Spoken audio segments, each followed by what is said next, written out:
जय माता लक्ष्मी भक्तों। पूज्य गुरुजी ने अभी अपनी 2 दिन पहले की कथा में एक ऐसा विशेष उपाय बताया हुआ है जो कि उन्होंने आज तक अपनी किसी भी कथा में नहीं बताया है। भक्तों, पूज्य गुरुजी ने कहा कि जब आपके हाथ तंग चल रहे हो, जब रुपए पैसे कहीं से प्राप्त ही ना हो पा रहे हो, जीवन में चारों तरफ से सिर्फ और सिर्फ परेशानियां आ गई हो, उनसे बाहर निकलने का कोई रास्ता ना दिखाई पड़ रहा हो, तो व्यापार, फैक्ट्री, नौकरी, दुकान या कुछ भी ना चल रहा हो, चारों तरफ से नुकसान ही नुकसान हो रहा हो, तो आपको यह एक उपाय सिर्फ 1 दिन कर लेना है। और गुरुजी ने कहा कि आप कुछ ही दिनों में देखेंगे कि आपके जीवन में कितना बड़ा चमत्कार हुआ है। धन प्राप्ति के नए नए मार्ग बन जाते हैं, जीवन की सारी बाधाएं समाप्त हो जाती हैं और आपको सुख समृद्धि की प्राप्ति होती है। तो चलिए जानते हैं इस विशेष उपाय के बारे में। लेकिन उससे पहले, अगर आप वास्तु ज्ञान एस्ट्रो चैनल पर नए हैं तो कृपया चैनल को सब्सक्राइब अवश्य कर लें और कमेंट बॉक्स में जय माता लक्ष्मी अवश्य लिखें। माता लक्ष्मी आपके इस वीडियो को जो भी लाइक और चैनल को सब्सक्राइब करें, उसके जीवन में कभी भी धन की कमी ना होने दें। भक्तों, तुलसी मां को जल देते समय बोलने चाहिए यह 3 शब्द, सभी मनोकामनाएं पूर्ण हो जाती हैं। आज की इस वीडियो में हम जानेंगे तुलसी मां के पौधे को जल देते समय क्या बोलना चाहिए। एक बार की बात है, भगवान विष्णु जी आराम कर रहे थे, तभी वहां मां लक्ष्मी आई और मां लक्ष्मी ने भगवान विष्णु से तुलसी मां को जल देने का महत्व पूछ लिया था। तब भगवान विष्णु ने उन्हें उसका महत्व सुना दिया था। आगे देवी मां लक्ष्मी कहती हैं, हे स्वामी, आपने मुझे तुलसी मां को जल देने का महत्व तो बता दिया है, किंतु अब मेरे मन में यह जानने की जिज्ञासा हो रही है कि तुलसी मां को जल कैसे देना चाहिए, तुलसी मां को जल देने की सर्वोत्तम विधि कौन सी है तथा तुलसी मां को जल देने का मंत्र कौन सा है। कृपया आप मुझे इन सभी प्रश्नों का उत्तर दें। तब भगवान विष्णु देवी मां लक्ष्मी से कहते हैं, हे प्रिय, जिस प्रकार से मैंने तुम्हें तुलसी मां का महत्व सुनाया है, उसी प्रकार से तुलसी मां को जल देते समय बोले जाने वाले मंत्र का भी बड़ा महत्व है। यह मंत्र केवल 3 शब्दों का है, किंतु इसका प्रभाव बहुत कल्याणकारी है।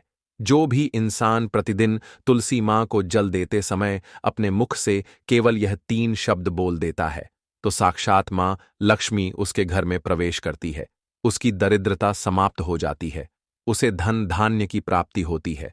वह मंत्र बताने से पूर्व मैं आपको तुलसी मां के इस मंत्र का महत्व सुनाता हूं।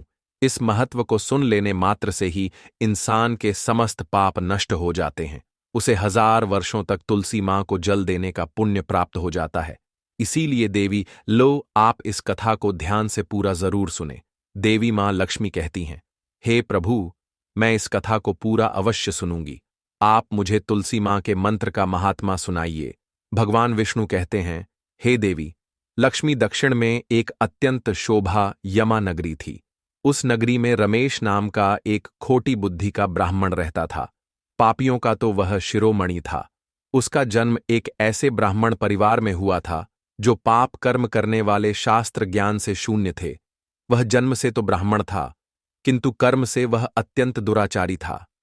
वह न पूजा पाठ करता, न ध्यान करता, न जप, न हवन और न ही मेहमानों का सत्कार करता था। उसके द्वार पर आए मेहमानों को बिना दान किए ही क्रूरतापूर्वक भगा देता था। स्त्री लंपट होने के कारण वह सदैव ही पराई स्त्रियों में आसक्त रहता था। उसे मदिरापान करने की भी आदत थी, साथ ही वह मांस खाया करता था। वह दिन में खेत में काम करके पत्ते बेचकर जीविका चलाया करता था और रात में वेश्याओं का सेवन करता था। इस प्रकार से उस ब्राह्मण ने अनेक वर्षों तक जीवन व्यतीत किया। फिर एक दिन वह दुर्बुद्धि रमेश बेचने के लिए पत्ते इकट्ठा करने के लिए एक आर्ष की वाटिका में घूमने लगा और पत्ते तोड़ने लगा। तभी एक काल रूपधारी काले सर्प ने उस ब्राह्मण को काट लिया और उसी समय पर उसकी मृत्यु हो गई। उसके बाद 2 यम के दूत उसे लेने के लिए उस स्थान पर प्रकट हुए और उसे उठाकर यमलोक ले जाने लगे। मार्ग में वह यमदूतों के सामने बहुत विलाप करने लगा, हे दूतों, मुझे कहां ले जा रहे हो, मुझे छोड़ दो, मेरे प्राण बख्श दो। किंतु यमदूत उसे यह कहते हुए ले जाने लगे, अरे दुष्ट ब्राह्मण, तेरे पाप कर्मों के कारण तुझे सांप ने काट लिया है। अब यमदेव तुझे अवश्य घोर नरक में डाल देंगे। फिर यम के दूत उस ब्राह्मण को लेकर यमलोक पहुंचते हैं और यमदेव के सामने खड़े हो जाते हैं। चित्रगुप्त उस ब्राह्मण का लेखा जोखा निकालते हैं और यमदेव से कहते हैं, हे धर्मराज, इस ब्राह्मण ने बचपन से लेकर मृत्यु तक पाप ही पाप किया है, इसने कभी कोई पुण्य का काम नहीं किया है। फिर धर्मराज अपने दूतों से कहते हैं, हे दूतों, इस घोर पाप करने वाले ब्राह्मण को उठाकर ले जाओ और इसे नरक में डाल दो। फिर यम के दूत उस ब्राह्मण को ले जाते हैं और नरक की भयंकर अग्नि में धकेल देते हैं। अनेक वर्षों तक नरक में सजा भुगतने के बाद उस ब्राह्मण को दूसरे जन्म में एक बैल का शरीर मिलता है। बैल का जन्म पाकर वह बोझ उठाने का काम करने लगा। उसका मालिक उससे दिन रात काम करवाने लगा। फिर जब उस बैल की शक्ति कम हुई तो उसके मालिक ने उसे एक लंगड़े आदमी को बेच दिया। उस लंगड़े आदमी ने उस बैल को खुद का बोझ उठाने के लिए उपयोग किया। वह उसकी पीठ पर बैठकर घूमा करता था। इस प्रकार से उस बैल ने 8 वर्ष तक उस लंगड़े आदमी का बोझ उठाया। फिर एक दिन वह लंगड़ा आदमी उस बैल की पीठ पर बैठकर किसी ऊंचे पर्वत पर जाने लगता है। उस पर्वत पर बहुत देर तक चढ़ने के कारण वह बैल बहुत थक गया। उसकी शक्ति क्षीण हो गई और कुछ समय बाद वह बैल बहुत जोर से मूर्छित होकर जमीन पर गिर पड़ा और अंतिम सांसें लेने लगा। तभी वहां पर खड़े लोगों को उस बैल पर बड़ी दया आ गई और वे उसके मुख में पानी डालने लगे। फिर उन लोगों में एक पुण्यात्मा व्यक्ति था। उसने उस बैल का कल्याण करने के लिए अपना पुण्य उस बैल को दे दिया। उसे देखकर अन्य लोगों ने भी अपना अपना पुण्य याद करके कुछ पुण्य उस बैल को दे दिया ताकि उसे मुक्ति मिल सके। उसी भीड़ में एक वैश्या भी खड़ी हुई थी। सभी लोग अपना पुण्य उस बैल को दे रहे थे। यह देखकर उस वैश्या ने भी अपना पुण्य उस बैल को दे दिया। कुछ देर बाद उस बैल की मृत्यु हो जाती है। फिर उस स्थान पर यमदूत आते हैं और उस बैल के शरीर से उस ब्राह्मण की आत्मा को निकालकर यमलोक ले जाते हैं। यमलोक ले जाने पर उसे यमदेव के सामने खड़ा किया जाता है और फिर चित्रगुप्त उसका लेखा झोखा देखते हैं तो वे आश्चर्य में पड़ जाते हैं। उस वैश्या के द्वारा उस बैल को दिया हुआ पुण्य बहुत बड़ा होता है। उस पुण्य के प्रभाव से सभी जन्मों के पाप नष्ट हो जाते हैं। फिर देव उस ब्राह्मण के सभी पाप क्षमा करते हैं और कहते हैं, हे ब्राह्मण, उस वैश्या ने तुझे अपना पुण्य देकर तुझ पर बड़ा उपकार किया है। केवल उसी के पुण्य के कारण तुम्हारे सब जन्मों के पाप नष्ट हो गए हैं और यमदेव उसे फिर से इंसान जन्म प्रदान करते हैं। इस बार वह पृथ्वी पर आकर एक उत्तम ब्राह्मण कुल में जन्म लेता है। उस महापुण्य के प्रभाव से उसे इस नए जन्म में अपने पूर्व जन्म की बातें याद आने लगती हैं। जब वह ब्राह्मण बड़ा हो जाता है तो उसे याद आता है कि पिछले जन्म में जब वह बैल था तब एक वैश्या ने उसे उसका पुण्य दे दिया था। इसीलिए उसके मन में उस वैश्या के बारे में जानने की इच्छा होती है और उस महापुण्य के बारे में जानने के लिए उस वैश्या का पता लगाकर उसे ढूंढते हुए उसके नगर में चला जाता है। वह वैश्या अब बूढ़ी हो चुकी थी। फिर जब उसे वह वैश्या मिल जाती है तो वह उसके सामने जाकर उसे बार बार प्रणाम करता है और उस वैश्या का धन्यवाद करने लगता है। वह वैश्या कहने लगती है, हे ब्राह्मण श्रेष्ठ, आप कौन हैं और किस कारणवश आप मुझ वैश्या को धन्यवाद दे रहे हैं? मैंने आपका कौन सा कार्य किया है जो आप मुझे नमस्कार कर रहे हैं? तब वह ब्राह्मण कहता है, हे मां, मैं वही बैल हूं जिसे तुमने अपना पुण्य दे डाला था। अपने पाप कर्मों के कारण मुझे पिछले जन्म में बैल होना पड़ा था। उस पर्वत पर जब मैं मर रहा था तो तुमने मुझे अपुण्य दिया था। तुम्हारे पुण्य के प्रभाव से ही आज मुझे फिर से इंसान जन्म मिला है। तुम्हारे द्वारा दिए गए उसी पुण्य के कारण मुझे अपने पूर्व जन्म की सारी बातें याद हैं। किंतु हे मां, मैं आज यहां पर यह जानने के लिए आया हूं कि तुमने मुझे उस समय पर अपना कौन सा पुण्य दिया था जिस कारण से मेरे सभी जन्मों के पाप नष्ट हो चुके हैं। मैं उस पुण्य के बारे में जानना चाहता हूं। तब वैश्या ने कहा, हे ब्राह्मण श्रेष्ठ, मैंने तो अपने जीवन में कोई पुण्य के काम नहीं किए हैं, किंतु मेरे घर में एक तोता है जो पिंजरे में रहकर हमेशा कुछ बोलता रहता है, जिसे सुनकर मेरा अंतकरण पवित्र हो गया है। उसी तोते के द्वारा बोले गए मंत्र का पुण्य मैंने तुम्हें दान में दिया था। फिर वह वैश्य और वह ब्राह्मण उस तोते के पास जाते हैं और उसे पूछने लगते हैं, हे शुक, तुम कौन सा मंत्र बोलते रहते हो जिससे हमारे जीवन का उद्धार हुआ है? यह मंत्र तुम्हें किसने सिखाया और इस मंत्र का क्या अर्थ होता है? तब उस तोते ने अपने पूर्व जन्म का वृतांत सुनाना आरंभ किया।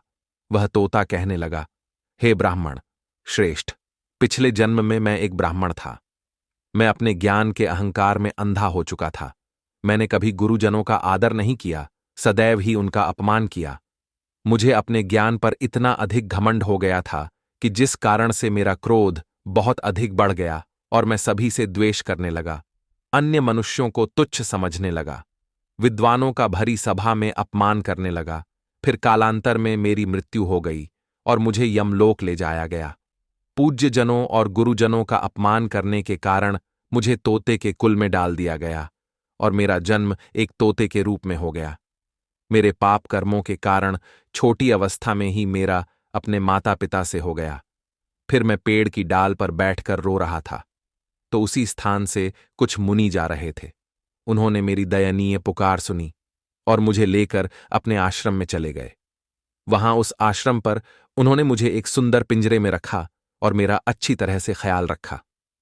वे मुझे प्रतिदिन भोजन दिया करते थे और पढ़ाते थे।